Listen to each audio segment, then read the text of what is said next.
Llama la atención.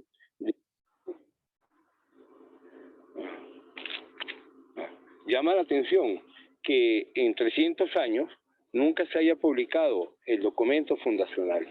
Generalmente cuando se erigía una universidad o un colegio, había dos planos que había que tratar. Uno era el plano religioso, que se hacía mediante bulas, y en el plano político estaban las reales cédulas, que era lo que mandaba el rey de España, autorizando o denegando u ordenando cualquier asunto de su importancia.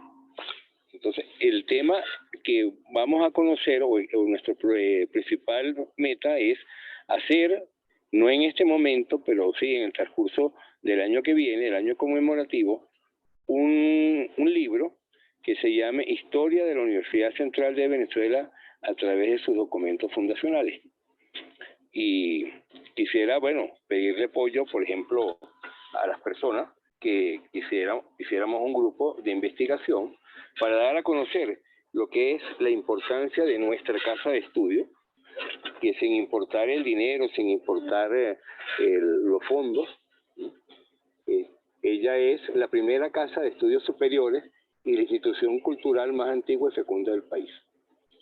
Justo es recordar que fue bautizada en 1721 con el nombre Real y Pontificia, que el Real viene del poder de España y el de Pontificia porque tenía la aprobación del Papa. Ella era el centro de obligado saber y del pensar que contribuyó al incremento del caudal del conocimiento, formando y facilitando el desarrollo de las clásicas profesiones del momento, que eran derecho, medicina, teología y vivía también como canonista. Generalmente los que se graduaban de cánones y en leyes se llamaban iutroque juris, o sea, en ambos derechos. También se vio como elemento integrador de las provincias de Venezuela porque todos los estudiantes del país, cuando venían a Venezuela, a Caracas, era como un movimiento y el centro era Caracas, que era el centro de la universidad. Su fundación viene siendo el momento más histórico de la parte cultural del siglo XVIII venezolano. Y llama la atención que desde 1725, año en que se inicia su vida académica, hasta 1810, fecha en que surge el movimiento de emancipación, confirió 2.270 títulos, 1.625 de bachiller, 328 de licenciado, 117 de maestros y 200 de doctores.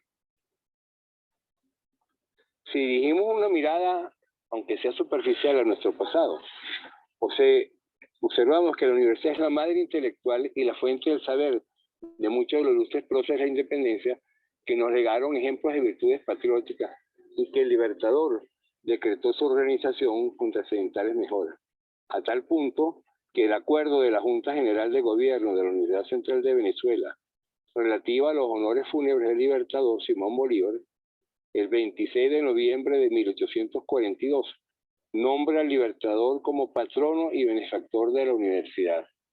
A pesar de que nunca fue estudiante, siempre se le agradeció las reformas que él hizo cuando creó los nuevos estatutos junto con Vargas. Llama la atención que los estudios sobre la historia de la UCB son escasos. Tenemos muy pocos trabajos. Por ejemplo, cuando se hizo el centenario, el presidente ordenó al doctor Juan de Dios Méndez y Mendoza hacer un libro que se llama Historia de la Universidad. Anteriormente se hizo un folleto recopilando reales cédulas y documentos en la época de Valentín Espinal. Y luego, en 1930, Caraciolo Parra Pérez, Parra León, hizo dos libros que contenían todos los documentos del archivo universitario. Lo malo de que esos documentos eran unas simples transcripciones y en ningún momento explicaron el contenido de cada documento. Es como el doctor Ildefonso Leal, que comienza sus estudios en la Escuela de Historia y luego es becado para estudiar en el Archivo de Indias muchos años, y entonces fue el que logró reconstituir la historia de nuestra universidad. Quiero aclarar que en el archivo se han perdido muchos documentos y, bueno, como en todas partes de Venezuela, los archivos son escasos. No estamos como ciudadanos acostumbrados a mantener o a custodiar o darle valor a los viejos infolios. Y generalmente, por ejemplo, nosotros no tenemos un acta de independencia original. La que tenemos es un libro copiador que apareció en Valencia a principios del siglo pasado, y la tenía una niñita que tocaba piano, y entonces ponían el libro sobre la banqueta para que ella se montara ahí y tocara piano. Servía como una especie de colcha para que ella llegara a tocar. Hasta que un historiador venezolano le advirtió a un amigo de apellido Smith que ahí estaba el libro, se lo llevó, y entonces en 1911 fue cuando el presidente Gómez lo mandó a publicar como el libro de todos los venezolanos. Sin embargo, nuestra historia está tan vacía, tan falta de investigación, que nosotros pensamos que el 5 de julio, en la mayoría de los documentos, aparece como la firma del Acta de la Independencia. Y el Acta de la Independencia no se firmó ese día, esa fue la declaración. La firma de la Independencia ocurre a partir del 17 de agosto. No, ni siquiera es la fecha de julio, sino en agosto. Y fue en Valencia, porque fue cuando venían los realistas y hubo la desbandada de Caracas, y allá fue que apareció el libro copiador. Suponemos que Monteverde se llevó y se desapareció. Gracias a Dios y al destino, que tenemos un archivo como el Archivo General de Indias de Sevilla, que es donde está realmente y donde se conserva la parte fuerte de la investigación de la historia de Venezuela, bueno, y de toda América. Quizá el trabajo más injundioso, más importante de documentos lo realizó el hermano Nectario María desde el año 48 al 86, donde él logró recopilar para Venezuela 1578 libros sobre documentos, con documentos sobre Venezuela que se transcribieron, y están unos en la Fundación Nectario María, otros en la Academia de la Historia y otros en la Fundación La Salle y otros en el Archivo General de la Nación. Generalmente, como están transcritos a máquina, pues la gente no los utiliza y tampoco tienen. Yo estoy haciendo gestiones para ver si se digitalizan y podemos darlos a conocer. Ahí inclusive hay unos libros sobre historia de la Universidad de Caracas. Ahora quisiera que viéramos el documento fundacional. Esa, no, el documento fundacional.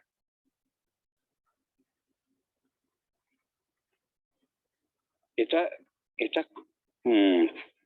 imágenes que ustedes están viendo es parte del libro que se está haciendo para que vean todos los documentos. Y esta es la bula de inocencia, la anterior. Esto que está acá es la cédula fundacional. Si quieres pon la última página de la cédula para que vean la firma del rey. Y ahí está la transcripción que por primera vez la hacemos con el fin de que los estudiantes, los venezolanos, veamos nuestra cédula fundacional. Esto es quizá lo más importante porque es primera vez que se da a conocer este documento. Al final, si puedes abrirlo, ahí está la firma del rey. Y él firma con su impositivo y omnímodo poder, yo el rey. Esa es la firma de Felipe V. Esta época debe ser un propicio para unir esfuerzos y rescatar el archivo universitario, estableciendo vínculos y engranajes de esfuerzo para lograr su rescate y puesta al público y así dar a conocer su invaluable valor. ¿No se puede abrir o sí? Bueno, ahí conocen que, como ustedes ven, el 22 de este mes, esos papelitos cumplen 300 años. Y como todas las cosas antiguas, necesitan una restauración porque ya el documento se ha decolorado, las letras ya se han transparentado y casi no se ve. Entonces es lo difícil. Por eso es lo importante hacer el logro del rescate de esa documentación.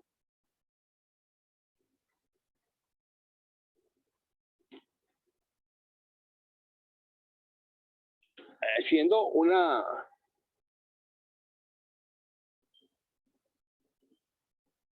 consideración previa, podemos analizar que la educación en Venezuela durante este medio milenio se ha nutrido básicamente de 4 vertientes ideológicas: la cristiano-católica, que es la dominada por el catolicismo; la ilustrada, que es donde hubo el choque, influenciada por las ideas de ilustración a fines del siglo XVIII, y sin embargo, cuando se presentó la crisis de la sustitución del proyecto político monárquico por el republicano entre 1810 y 1821, los patriotas, que el 5 de julio declaran la independencia de Venezuela, ratifican en el acta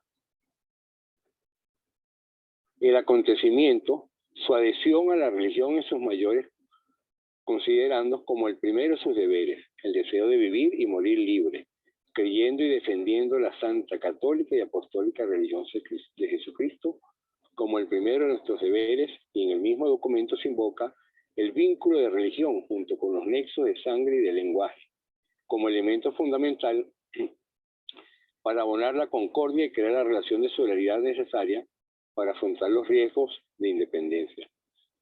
Y más, cuando el presidente Juan Blanco, empeñado en su política de realizar la vida venezolana y particularmente la de la escuela pública, borra de su decreto del 27 de junio de 1870 la enseñanza del catecismo católico en la escuela. Se sabe por los informes que envían a Caracas que los agentes que el Ministerio de Instrucción Pública mantenía de las distintas capitales de los estados, se continuaba enseñando el catecismo católico en las escuelas de provincia. Y por otra parte, cuando a Venezuela se ha pretendido imponer la enseñanza de la religión católica como materia obligatoria en las escuelas, con base al argumento de que es la religión de la mayoría, se ha equilibrado la situación, estableciéndola pero en forma voluntaria, o sea, para escolares cuyos padres o representantes le exigen. Y esto en salvaguarda de la garantía ciudadana, de la libertad de conciencia y de la religión establecida por la Constitución política. Por eso entendemos desde su fundación que existía las líneas ideológicas venían dadas siempre por la vertiente cristiano-católica. Para la óptica europea, la expresión conquista y evangelización del Nuevo Mundo se engloba el estado de conciencia y la práctica política religiosa que animaron a la monarquía española y a la Iglesia Católica a emprender la tarea del dominio político y espiritual de las tierras amerindias, descubiertas al fin del siglo XV.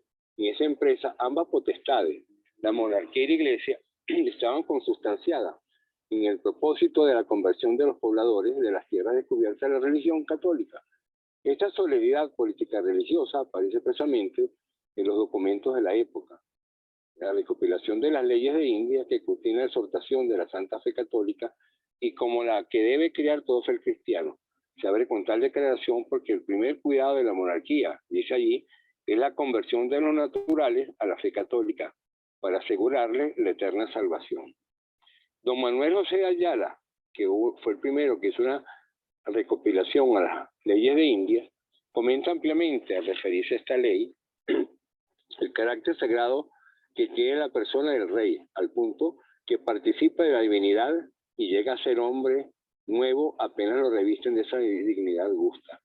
Este primer cuidado de la monarquía, como es el de velar por la conversión e instrucción católica de los naturales, por comprometerse con ellos, un asunto tan importante como es el de la salvación supratemporal, y esta idea teísta sobre el rey, de donde se deriva el vínculo de relación estrecha entre éste y sus vasallos. Son cuestiones que inciden en la política de educación pública. Esta se convierte en instrumento de mentalización de los propósitos de la política general. Esta función debe cumplir la educación, y no se le escapa.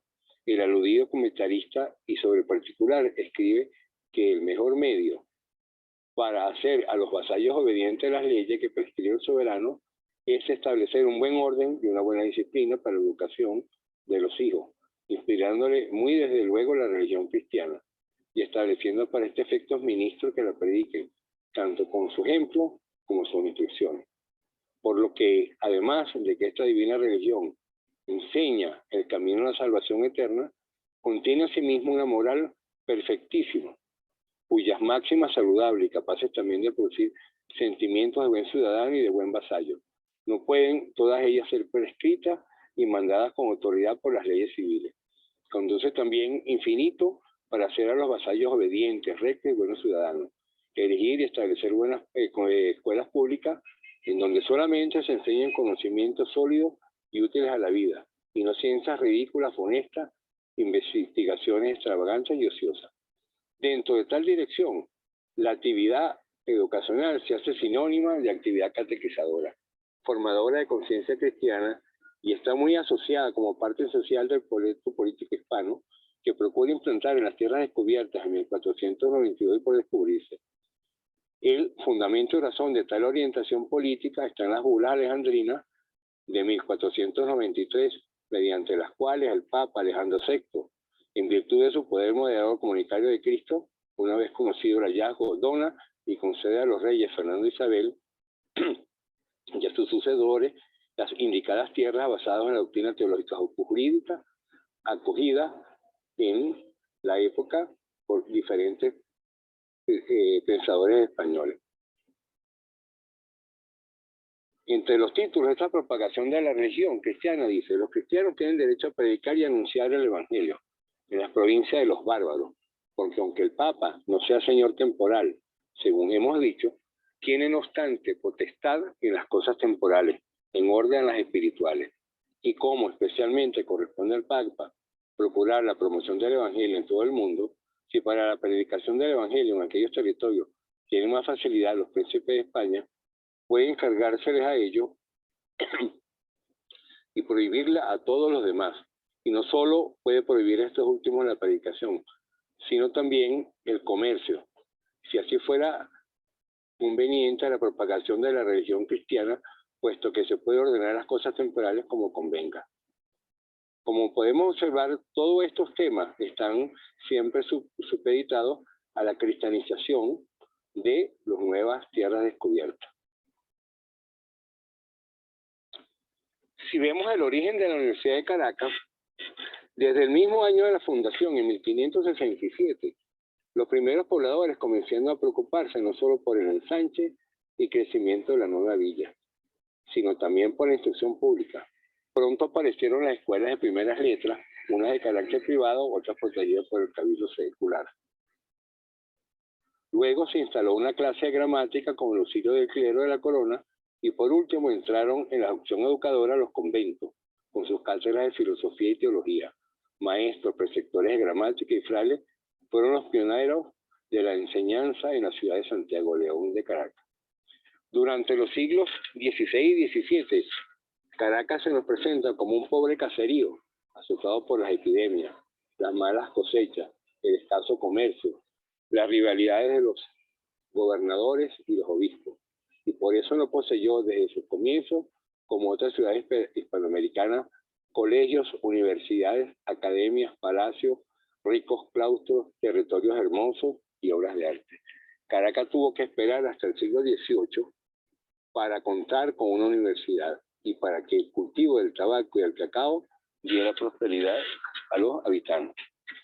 El 4 de diciembre de 1589, el Cabildo de Caracas y los representantes de algunas provincias encomienzan a don Simón de Bolívar, ascendiente de nuestro libertador, que se desempeñaba como procurador de las colonias entre el rey Felipe II, y confiaron al comisionado para que le entregara al monarca 27 peticiones, que le devolvieron el 23 de marzo de 1590. Iban firmadas también por el gobernador de la época, que era don Diego de Osorio. Cuando Bolívar regresa en 1593, viene con una autorización para que se estableciese en Caracas por primera vez una clase de gramática castellana y otra para establecer un seminario de educación eclesiástica, según establecido en la disposición del Concilio de Trento, donde pedían la creación de seminarios diocesanos. La historia universitaria de Caracas comienza en el año 1592, cuando el monarca Felipe II encargó al obispo de Venezuela la fundación de un seminario y le indicó que en lugar preeminente colocara sus armas enlazadas con el prelado y que en igualdad de méritos prefiriera a los hijos y descendientes de los primeros descubridores. pacificadores y pobladores de India. Largos años transcurrieron sin cumplir este mandato debido principalmente a la falta de recursos pecuniarios, al poco clero, a la exigua población y a la ruidosa competencia entre el poder civil y eclesiástico. 48 años más tarde, en 1640, el obispo Mauro de Tobar insistió en la erección del seminario y pidió ayuda al cabildo eclesiástico para que aprendiera la obra. El cabildo, en sesión del 17 de mayo de 1641, acordó que el establecimiento del seminario se hiciese en interín de una casa que era de la iglesia y estaba junto a ella. Y por eso el cabildo e iglesia debían contribuir, se descontase cada año 150 pesos de alquiler. Y que el mayordomo de la fábrica fuese, desde luego, labrando allí lo necesario para su uso. Aparte de esto, el cabildo prestó 6.000 ducados para que se iniciara la construcción del edificio. Desgraciadamente, el terremoto de San Bernabé, acaecido ese mismo año, causó grandes estragos en la población y convirtió en ruinas la catedral y cayó en tierra lo poco que se había logrado fabricar para el local del seminario. Aunque se solicitó auxilio a la corona, nunca volvió a hablarse de una materia tan importante como era la creación de una casa de estudio. En 1672 llega a Caracas un nuevo obispo, Fray Antonio González de Acuña, natural de Lima y graduado de doctor en teología por la Universidad de San Marcos. Correspondió a este prelado dar vida al seminario conciliar, que sus antecesores no habían tenido la suerte de sacar adelante. El 27 de septiembre adquirió las casas situadas frente a la Plaza Mayor, pertenecientes a doña Leonor Jacinta Velázquez de Rojas, viuda del antiguo gobernador, don Ruiz Fernández de Fuenmayor, y a estos inmuebles se agregó después una casa ubicada cerca de una tienda de Jerónimo Riveros. Así, en el sitio ocupado hoy entre las esquinas de Monjas y Las Gravillas, se fundó el Seminario Santa Rosa de Lima, célula básica de la Real Pontificia Universidad de Caracas. Para dar esplendor a los estudios, ya que estaban matriculados 24 colegiales, el obispo Acuña instaló las cátedras de filosofía y teología, además de la de gramática que pagaba el monarca desde 1592. Por ausencia de recursos económicos, no pudo concluir el local para el seminario, lo que obligó a los estudiantes a recibir solamente las lecciones de gramática en una tienda cercana a la fábrica del colegio. A la muerte del obispo Acuña en el año 1682, se encargó de la diócesis otro peruano, el doctor Diego Ibáñez Sotomayor, con tanto éxito que trabajó este religioso en su labor educadora, que ya en octubre de 1696 había finalizado 2 salas para la vivienda de los escolares, la capilla, un cuarto para la vivienda del rector y una sala muy capaz y muy grande para leer gramática, el refectorio y el segundo lado del claustro alto y bajo. Puso en actividad las antiguas cátedras, estableció la clase de música y la primitiva cátedra de gramática la dividió en 2, en retórica o de mayores y gramática de menores. Para ese momento, el Seminario Santa Rosa era ya una realidad. Grupos de seminaristas participaban en los certámenes y actos públicos, en los cuales se exponían tesis y las defendían cuando alguien del público las impugnaba. Para el año 1696 había verdaderos pugilatos intelectuales entre el seminario y los conventos caraqueños de San Jacinto, San Francisco y Las Mercedes. Levantado parte del edificio del seminario, el obispo de Baños redactó las constituciones para su gobierno y funcionamiento. Con ello creyó oportuno inaugurar el colegio el 29 de agosto de 1696, víspera de la excelsa patrona de Santa Rosa. La inauguración la describe Parraleón con sentidas y emocionadas palabras. Dice al respecto: regocijada grandemente la ciudad, con la pompa y la música que sabe suponer, luciendo los primeros colegiales sus trajes de lujo, pardo de la opa, roja la beca, blanco y aseado el cuello, negros el bonete y las mangas, ante el prelado y el gobernador, y con la asistencia del rector, vicerrector, conciliarios, catedráticos, alto clero, y escogidos los frailes de las tres religiones y el selecto y numeroso concurso, leyéronse las constituciones prevenidas, desarrolláronse los ruidosos festejos de estilo y se declaró por fin definitivamente inaugurado, de hecho y derecho, el magnífico Real y Seminario Nuestra Señora Santa Rosa. Con grande empeño se trató de elevar el colegio seminario al rango de universidad, o conseguir por lo menos la facultad de que se pudieran conferir en él grados académicos. Muchos eran los motivos que se alegaban para obtener la citada gracia. Entre los de mayor peso figuraban los grandes sacrificios económicos que tenían que hacer los estudiantes para trasladarse a la Universidad de México, Santo Domingo y Santa Fe de Bogotá, para continuar las carreras universitarias. Los peligros que corrían durante el viaje y lo costoso que resultaba obtener los títulos en esos centros de estudio, las autoridades eclesiásticas reclamaban una universidad para resolver aquellos obstáculos y formar un selecto clero que luciera con carta de mérito los grados universitarios para desempeñar mejor los oficios y prebenda de las iglesias y catedrales. Por fin cesará la secular odisea de alcanzar la fundación de una universidad cuando el doctor Juan José Escalón y Calatayud, electo obispo en 1718, estructure las cátedras del seminario y fortalezca con crecidos capitales sus finanzas. Escalona aumentó la renta de la cátedra de prima de cánones, erigida junto con el de instituta por el obispo Rincón en el año 1715, y mejoró el salario que percibía el catedrático de música. A principios de 1721, el obispo Escalona, en reunión con el cabildo eclesiástico, los alcaldes ordinarios y el rector del colegio, doctor Francisco Martínez de Porra, solicitó de la Corte de Madrid, como años antes lo había hecho el obispo Diego de Baños y Sotomayor, la merced de otorgar grados académicos. Las gestiones alcanzaron completo éxito, pues por real cédula fechada en Lerma el 22 de diciembre de 1721, el monarca Felipe V decretó la erección de la universidad. En el texto de esta cédula se hace un recuento de las actividades del Seminario de Santa Rosa. Dice: halláronse con nuevas cátedras establecidas y dotadas con renta suficiente, con todo lo perfeccionado, así la fábrica material como lo formal, teniendo muy copiosa librería. Y en consideración con estas razones, el rey concedió facultad para que pueda dar grados y erigirse a este colegio en la universidad, y en la misma conformidad y con iguales circunstancias y prerrogativas que la de Santo Domingo, y con el mismo título real como lo tiene dicha universidad. Para que los grados académicos tuvieran el canónico reconocimiento por parte de la Cancillería romana, el Papa Inocencio XIII, el 19 de agosto de 1722, expidió el breve de elección apostólica, pero tuvo un error de su redacción, pues estampó Charcas por Caracas, y entonces tuvieron que repetirse las diligencias. El 18 de diciembre del nombrado año de 1722, su santidad extendió el breve Incrustabili Divinae Sapientiae Atque Bonitatis Arcano.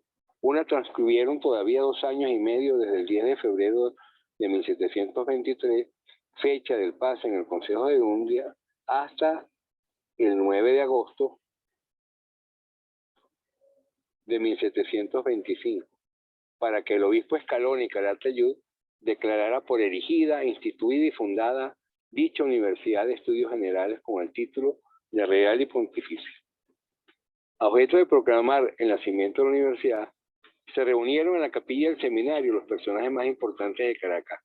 Según testimonio de la época, concurrieron sin importante ceremonia el cabildo catedralicio, los frailes de los conventos de San Jacinto, San Francisco y Nuestra Señora de la Merced, los curas rectores de las iglesias parroquiales de San Pablo, Altagracia y Candelaria, los comisarios del Santo Oficio de la Inquisición y gente principal de los caballeros y hombres buenos de esta ciudad.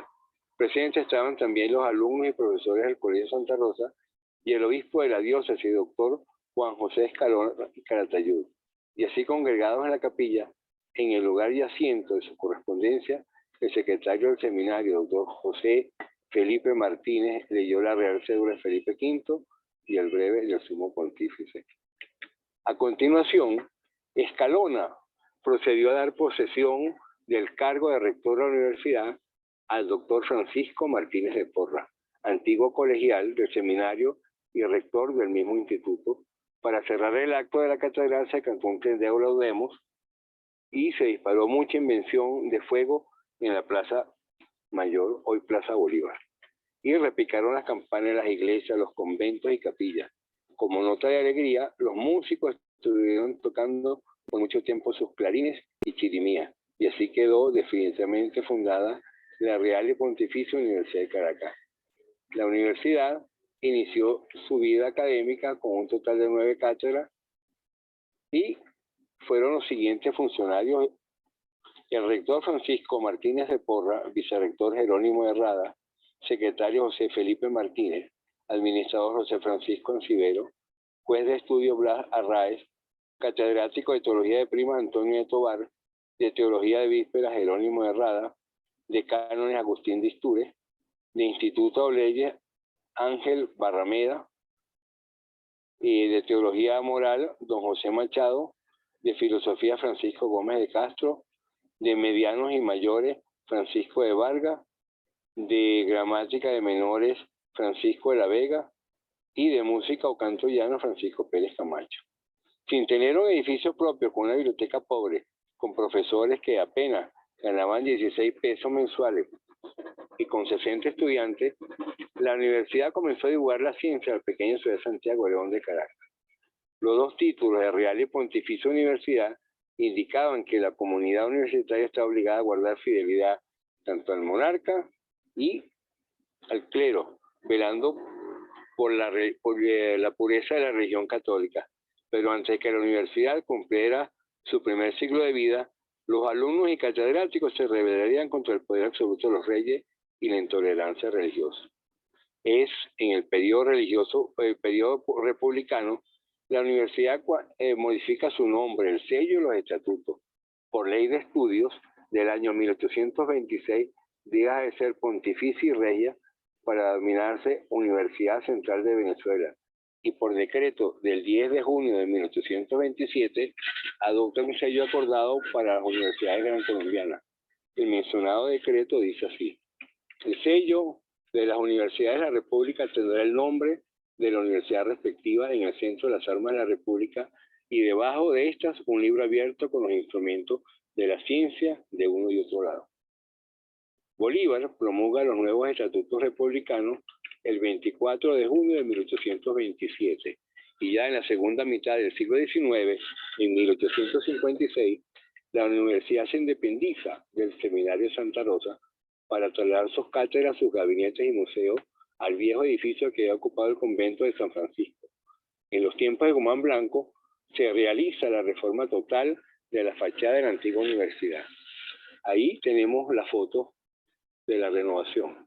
La vetusta fachada chata y de ventanas rectangulares, escribe Acera Faría, fue sustituida por la airosa concepción del estilo gótico del ingeniero Hurtado Manrique, a cuyo cuidado estuvieron sus trabajos desde el principio.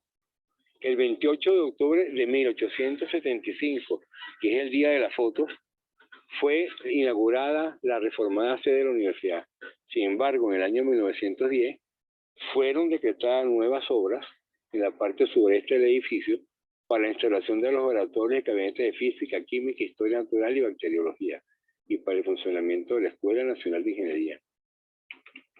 En 1943, bajo la presidencia del general Isaías Medina Angarita, se decreta la construcción de la ciudad universitaria.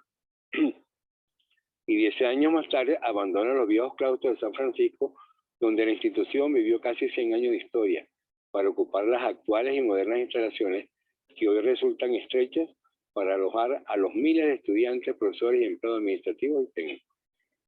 Uno de sus principales alumnos, que fue don Andrés Bello, a la edad de 19 años alcanza su título de bachiller en arte en la Real y Pontificia Universidad de Caracas, fundada por el monarca español Felipe V, y el 22 de diciembre de 1721. Su carrera estudiantil en los viejos claustros fue exitosa, pues en numerosas ocasiones obtuvo premios y distinciones por parte de sus profesores, según consta en los amarillamientos en folio del libro de premios, creado por el ilustre jurisconsulto y rector Juan Agustín de la Torre en el año 1793. Pero, ¿qué significaba en aquel entonces el título de bachiller en arte? ¿Cuáles son los requisitos que debían cumplirse para lucir esa borla académica? Y para responder a estas interrogantes vale la pena conocer someramente la estructura de los estudios de la Universidad Colonial. Y en esta estructura, es bueno recordarlo, se mantuvo intacta con muy ligeras variaciones durante el siglo hasta 1827, cuando Simón Bolívar, en su condición de jefe de Estado, decide promulgar un nuevo estatuto universitario redactado por el doctor José María Vargas. Ahí vemos la mascarilla mortuoria del doctor Vargas para que vea que no era como nos lo pintan los cuadros. Y un equipo de catedráticos en representación de todas y cada una de sus facultades. Distinguía la Real y Pontificia Universidad de Caracas facultades mayores y menores, las cuales eran entre las primeras la de Teología, la de Cánones y la de Leyes, y las facultades menores que incluían la de Medicina y las disciplinas filosóficas. Dentro de cada una de las facultades habían los grados mayores, que eran licenciado, doctor y maestro, y el grado menor de bachiller. El grado de maestro se otorgaba exclusivamente en la Facultad de Filosofía y equivalía al título de doctor, que se confería en las restantes facultades. Había en nuestra universidad estudios de formación y perfeccionamiento de la mentalidad universitaria, como de gramática latina, los de filosofía, los estudios profesionales, como los de las facultades mayores, incluyendo también los de medicina. Ningún estudiante podía ingresar a las facultades mayores si previamente no se graduaba de bachiller en arte, que era filosofía, y para la obtención de este título se requería haber cursado 3 años de latín y un trienio de filosofía. Este último requisito se exigía igualmente para matricularse en los estudios médicos. De esto se infiere que el latín y la filosofía constituían los estudios preliminares y básicos de la universidad. El aprendizaje del latín era necesario porque en esta lengua estaban escritos la mayoría de los textos, principalmente los teológicos y legales. Y además del latín, se dictaban las clases, se rendían los exámenes, se redactaban las tesis de grado y se sustentaban las lecciones para oposición a las cátedras. Por lo que respecta a la filosofía, se pensaba que esta materia duraba al estudiante de una cultura general y de una metodología adecuada al estudio. La filosofía se estimaba como preciosa fuente para el raciocinio, para el análisis y para la precisión verbal. Vistas así las cosas, el título de bachiller en arte y filosofía constituye un primer bachillerato preparatorio que adiestraba al cursante para emprender después un segundo bachillerato especializado en teología, leyes o medicina. Solo al concluir este segundo bachillerato podía pasarse a los actos previos de la licenciatura, que significaba la prueba más difícil de toda la carrera universitaria. Una vez obtenida, se ascendía al doctorado, cuyos actos eran más protocolarios y de alto simbolismo que dificultad académica. En líneas generales, para llegar a obtener la borla de doctor, la universidad exigía al pretendiente 2 títulos de bachiller más el grado de licenciado. El doctorado se apetecía porque sin él nadie estaba facultado para impartir docencia en la universidad ni ocupar altos cargos en la administración de la iglesia. A muy temprana edad ingresa Andrés Bello en los de los generales de la Universidad Caraqueña. Como todo estudiante de su época, se matriculó primero en los cursos de latín que duraban 3 años. Y en ese tiempo debían cursarse las cátedras de latinidad de mínimo, latinidad de menores y latinidad de mayores. Desde un comienzo, Bello mostró plena dedicación y estudio, una notoria facilidad para escribir y expresarse en esta lengua y unos vastos conocimientos en la literatura latina, lo que llamó poderosamente la atención de los catedráticos. Esta capacidad latinista de Bello se explica por el esmero puesto en los estudios de gramática latina desde las aulas de la escuela primaria, por la profunda inclinación por esta asignatura y por esa sed insaciable de leer los clásicos para acreditar su talla de futuro humanista.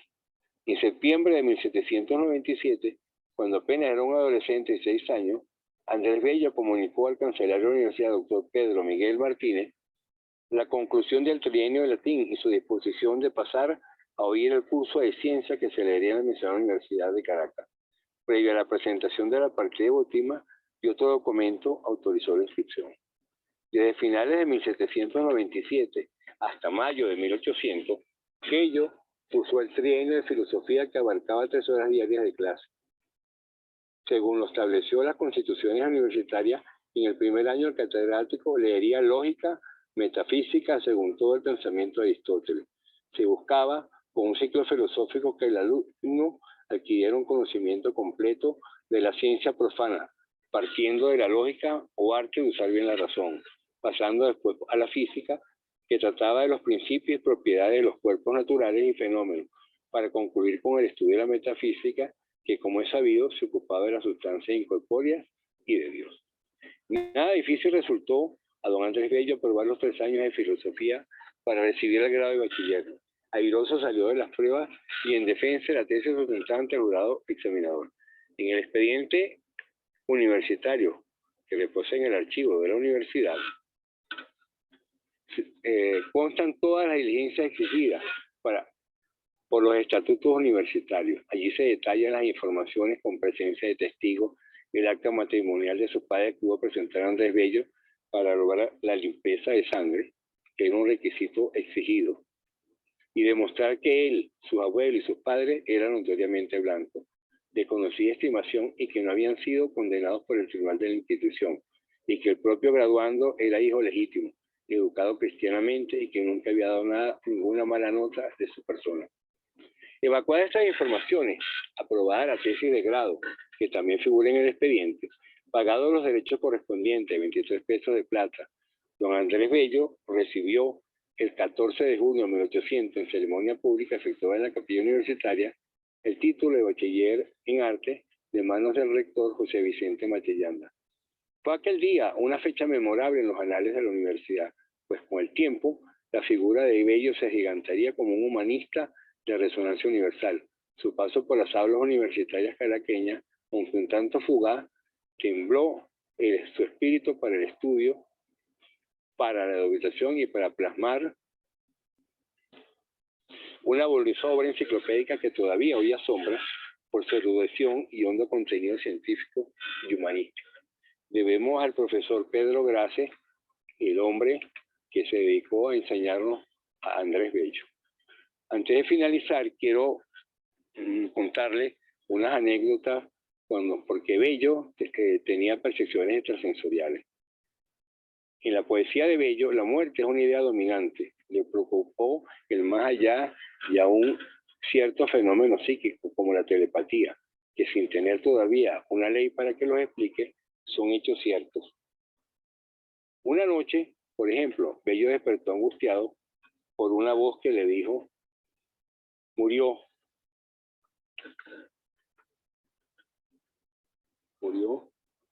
Pensó inmediatamente en su anciana madre, notó el día y la hora en que lo oyó. Al cabo de algún tiempo, en el transcurso del año 1859, recibió una correspondencia anunciándole el fallecimiento de su madre, doña Ana López. El anuncio coincidió con la anotación de Bello. Tuvo otro anuncio tanto más patético que el anterior. Siendo muy joven, un día al salir de las excursiones del campo, llamaron a la puerta de su casa de la ciudad. Alguien acudió al llamado y un individuo preguntó por Bello. Se le fue a buscar sin demora y el visitante había desaparecido. Inquirió Bello por la identidad de esa persona y las señas que le fue posible reconocerlo, era su padre. Pocos días más tarde le anunciaban a la familia que había fallecido en Cumaná. Pero todavía hay una noción más horrible y atormentada. Desesperado por el dolor de la muerte de uno de sus hijos, suceso ya frecuente en su vida, Bello exclamó acongojado: ya me lo dijo Cristo de Caracas. Lo oyó varias veces la frase de discípulo y amigo Manuel Antonio Tocornal y le interrogó qué quería significar con ella. Bello le reveló entonces el alcance de su misteriosa expresión. Al entrar en el dormitorio de su madre, siendo muchacho, desde el crucifijo que se encontraba en la cabecera del lecho, oía una voz que le decía: tendrás renombre, gloria y honores, y pagarás todo eso con la muerte de los que engendren, los cuales serán espíritus nobles y dignos de obtener la gloria. Al oír estas palabras cayó desvanecido y así encontraron los de su casa. Bueno, después vienen los estatutos, la organización del gobierno, pero eso lo damos para otra conferencia por razones de tiempo. Y después pensamos hacer unos estudios de aquellos hijos ilustres de la independencia, como era Rocio, como era Bello, como era Miranda. Bueno, muchas gracias por su atención. Y está abierto el ciclo de preguntas. Gracias, profesor, por la conferencia, excelente. Vamos a dar inicio a la sesión de preguntas, que pueden abrir los micrófonos. Por los inconvenientes tecnológicos, entramos directo a la conferencia y no presentamos al profesor David.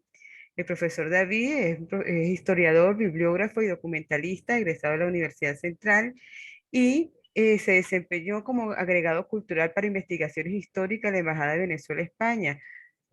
Fue diría yo que su maestro Secretario. hermano Nectario María, y ahorita nos acompaña en la Escuela de Enfermería como cronista. Está en esta oportunidad acompañándonos por los 300 años de la Universidad Central con tan excelente investigación, y hay mucho tema que contar, que comentar. Si se dieron cuenta, había muchas diapositivas, pero empezamos hoy con la parte central. Queda abierto entonces el derecho de pregunta, el espacio para preguntar, para hacer algún aporte, comentar algún tipo de experiencia.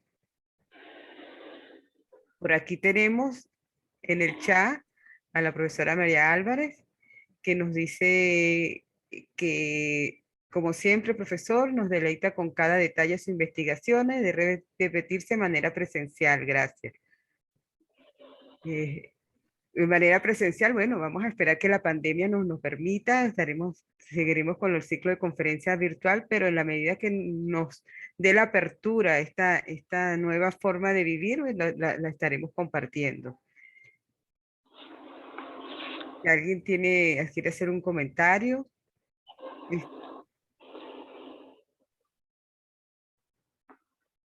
Por lo visto, bueno, quedaron muy satisfechos. Aquí nos habla el profesor Escalona, que nos dice excelente.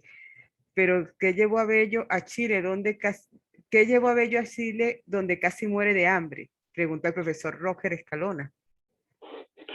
Bueno, lamentablemente Bello fue un hombre muy querido, pero también fue un proscrito, porque ni siquiera el Libertador lo pudo ayudar por las situaciones económicas, no por maldad. Y luego él estaba tan desesperado porque él era un hombre muy productivo, tanto intelectualmente como físicamente. Él llegó a tener 2 esposas y en la cual tuvo 12 hijos. No es lo mismo mantener una familia con un niño, con 2, que con 6, que con 12. Y entonces, claro, ellos pasaron mucho trabajo y el único sitio donde le ofrecieron, porque inclusive él estuvo en la casa de Miranda y es Miranda quien enseña griego y latín a Andrés Bello. Es Miranda el que lo educa o lo termina de formar en política exterior, hace de él el hombre que realmente fue. Él vive en la casa de Miranda, utiliza su biblioteca, que era que en aquella época tenía 6.000 volúmenes, y era tan importante que cuando él vino para Caracas en 1806, dejando a su esposa y dejando a los hijos pequeños, sobre todo uno que llamaban Francisco, que era muy parecido a él, hay una carta muy bella de Sara Andro, que era su esposa, y dice un poco cómo era la relación de ellos en su casa, ¿no?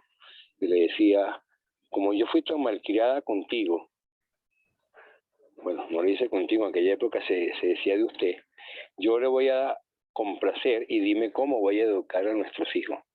Y entonces ella le escribe cómo es cada uno de los hijos y le pide perdón por las malcriadeces. Pero salvo eso, ella es la que actúa cuando Miranda viene, que después se lo entregan, y es Bolívar el mismo que lo entrega en el año 12, y a cambio le dan una vajilla para que se vaya a Curazao. No quiero decir que eso sea denigrante de Bolívar, son cosas de la vida y como todo ser humano tenemos cosas buenas y malas. Y eso es uno de los grandes errores cegados por la política o por falta de comunicación y entendimiento. Porque dice que Bolívar fue execrado de Miranda. Mentira, Bolívar tenía el cargo más importante, que era el Castillo Libertador. Que por cierto, son errores de la historia otra vez, porque generalmente Bolívar, al perder el castillo, no merece el que le nombren el Castillo Libertador, porque generalmente nunca se nombra a una fortaleza con el nombre del hombre que la perdió. Y según los datos, él tenía orden de no salir del castillo. Y esa noche salió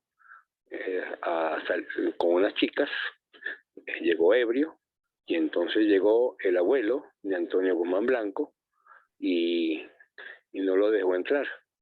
Y entonces Miranda, muy molesto, le dijo, ayer teníamos la patria ganada y a raíz de esto tenemos que capitular. Y otro error es que Miranda no capitula, capitula es el gobierno. Miranda, si ven la firma, no firma el acta de capitulación. Y esos son errores que se cometen en nuestra historia.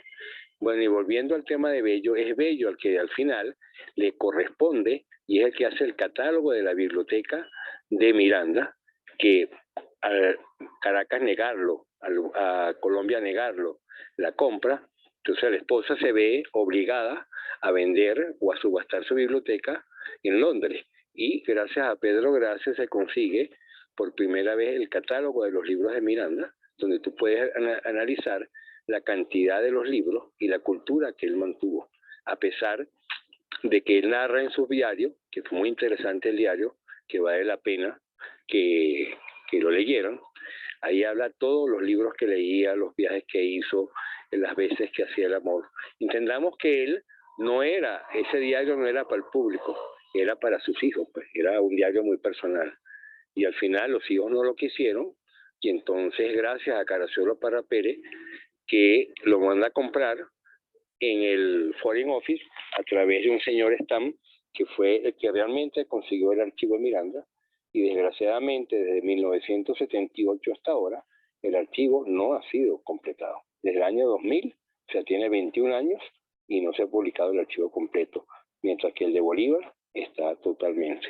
Las obras de Andrés Bello es ahora, gracias a Pedro Gracia, que se conoce, y es un hombre que mientras más lo conoce, más lo admira, porque inclusive él sirvió en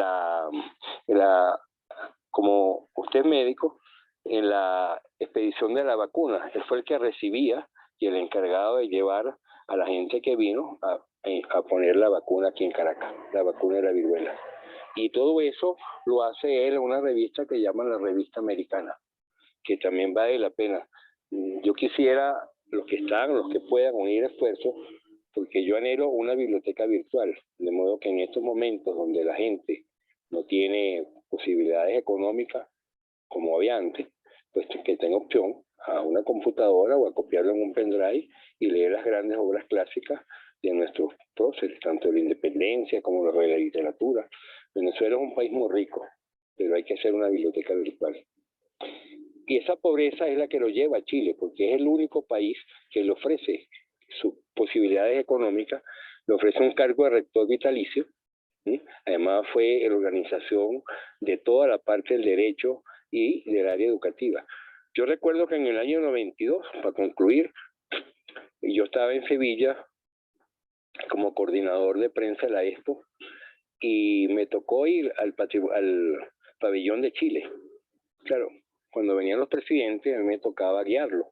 Entonces yo pedía pase PIP y en eso llegó Luis Herrera, que ya había sido presidente, y lo llevé a Colombia, lo llevé a Alemania, que por cierto, una sorpresa muy importante, la gente creía que era un hombre muy bruto, ¿no? Que era un hombre muy campechano. Y mi sorpresa fue que cuando llegamos al pabellón de Alemania, el presidente Herrera hablando en perfecto alemán, llegamos al de Francia y hablando en francés. Entonces después tuve el tiempo de trabajar en La Salle y conseguí el expediente, y era un alumno que nunca bajó de 19 y 20. Y y yo creo que es quizás el alumno más meritorio en notas que tuvo La Salle en Venezuela.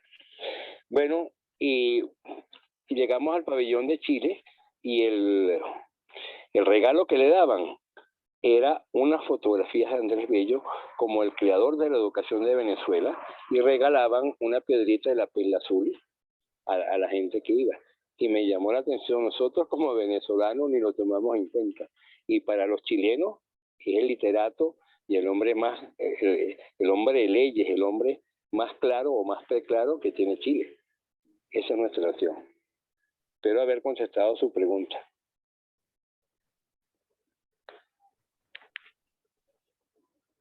¿Aló?